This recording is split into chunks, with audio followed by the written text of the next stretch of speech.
Hello everyone, this is one of my parsley plants that I've been propagating for about 6 years now through seed selection. I don't want to buy plants from the store when it comes to parsley.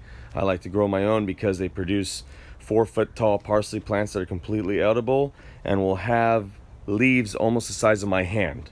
And it's extremely sweet tasting as well. This is a flat leaf variety, and what I do is I wait for it to all flower out and then produce its seed pods or its seeds. Then I chop it all down, then add it to a big brown paper bag like you see here, let it further dry out. Then when it's completely dry, I lay the paper bag on its side and I step on the bag. I just stand on it and jump on it, and all the little seeds will fall off and then